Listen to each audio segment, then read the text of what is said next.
Welcome, welcome, welcome. This is your cue to take your seat.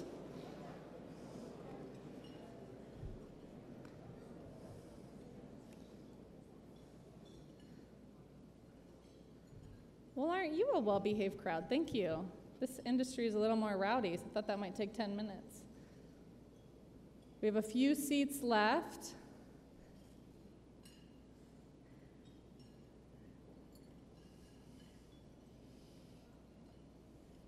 All right, thanks everyone for coming. My name's Tisha Connolly Schuler. I'm the president of the Colorado Oil and Gas Association, and it's my pleasure to welcome you to this luncheon that's part of the 22nd annual Rocky Mountain Energy Epicenter Conference. One of our 2010 goals for COGA, as many of you know, I just started in January, and one of our goals is to really focus on our grassroots education and activism. So when I started, we have 40 very active board members who I appreciate and who do a lot of work for this industry. We also have 350 members, usually with one link into the company. So what I started thinking about was, how are we going to really move the dial on discussions about the industry? And when you think about it, we have 30,000 people working in the natural gas industry directly, working for companies in the industry. We have 30,000 people working in the service sector, supporting the oil and gas industry. And then we have another 70,000 working in the communities in which we work. So 70,000 working in the hotels or the service stations that support our industry. So when you start thinking about those kind of numbers, and if we could get just a fraction of those folks talking about our industry at backyard barbecues in a positive way, then we can really begin to change the dynamic about how people think about the industry in this state and in the country. So there's a lot of things COGA's doing. We have a young professionals organization. We have a women in natural gas.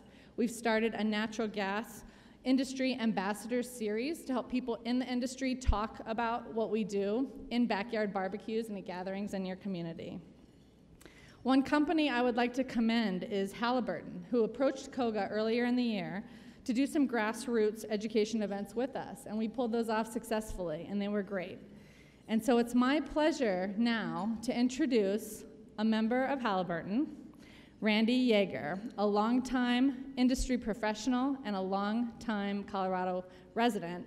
And if you'll join me in giving him an outrageously loud, enthusiastic welcome, I would appreciate it.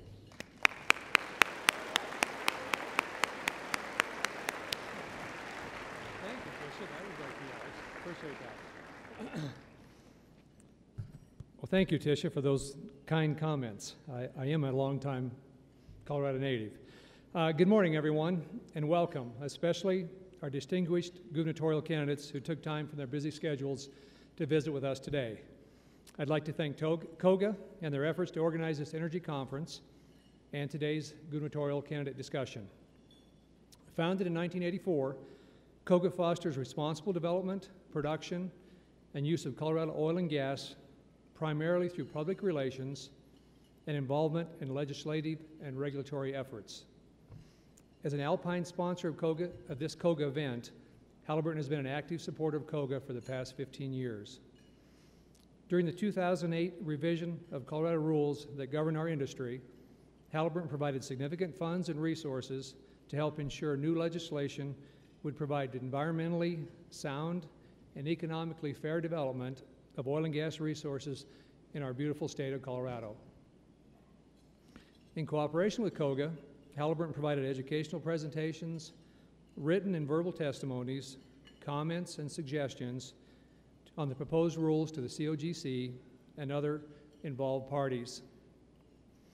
As a one-service company with a member on the COGA's executive board, Halliburton continues to actively support and promote COGA's cause from an oilfield service industry perspective.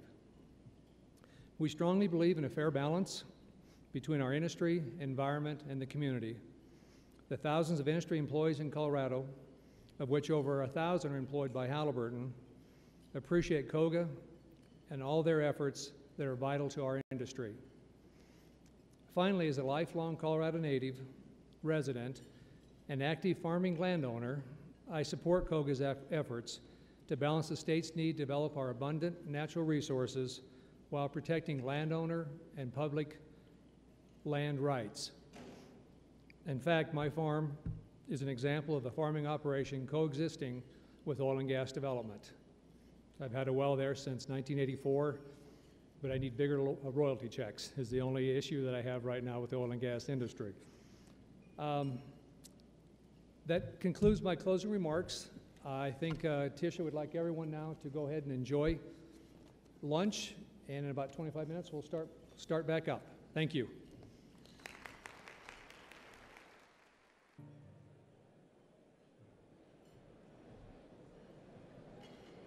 I hope you enjoyed lunch.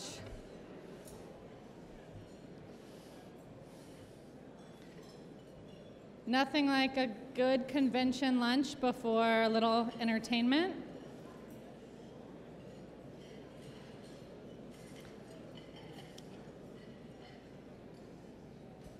Thank you. All right, we're going to get started. One of the men that you will hear from during this event will be Colorado's next governor.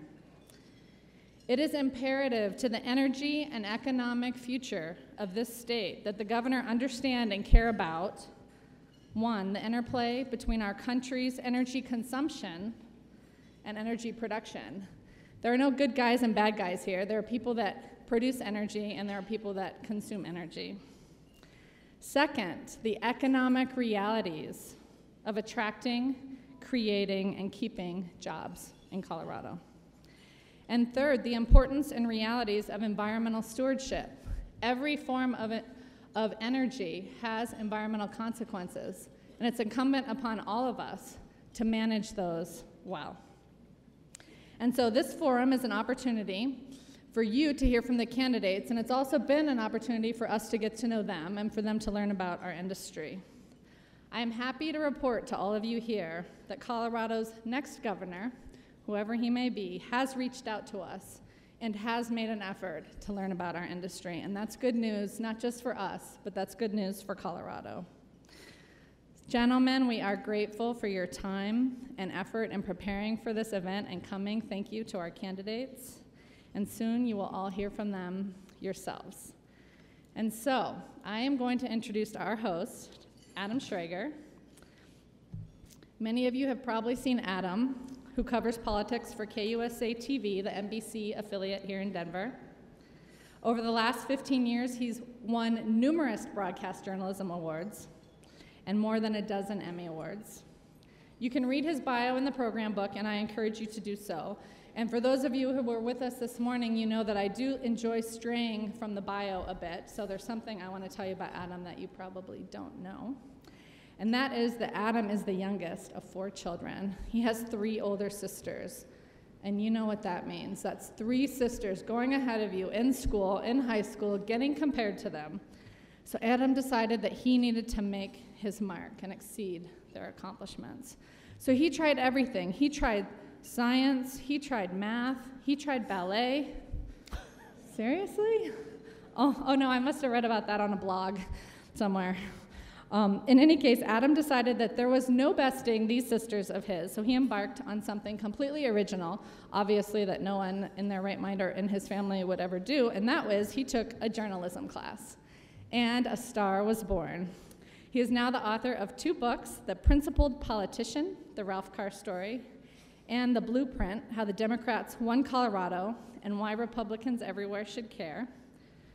That book is co-authored by Rob Whitwer, who's also here. Rob, thanks for joining us. I will note, when I was looking for dirt on Adam on the internet, I did discover that both those books have 5 stars on Amazon, so I guess that it would be worth the read. So please join me again in an outrageously warm welcome for Adam Schrager. Thank you, Tricia. Thank you. Appreciate it. All of my sisters are much smarter than me. That's the moral of this story. To give everybody an idea what's going to happen here over the next 45 minutes to an hour, we're going to invite each of the gubernatorial candidates up here one at a time. They've been given 2 questions to answer. by Koga, and I'll repeat those before each of them starts speaking. And they're going to have a 5-minute introductory statement, and then there will be 10 minutes for questions and answers. And I've been given some topics from the organization that's hosting this today, but also the flexibility and the latitude to kind of go in directions that I see fit. So if you're unhappy with the questions, blame me. Don't blame Tish. And with that, without further ado, I'll introduce our first candidate of the day, Republican candidate for governor, Dan Mays.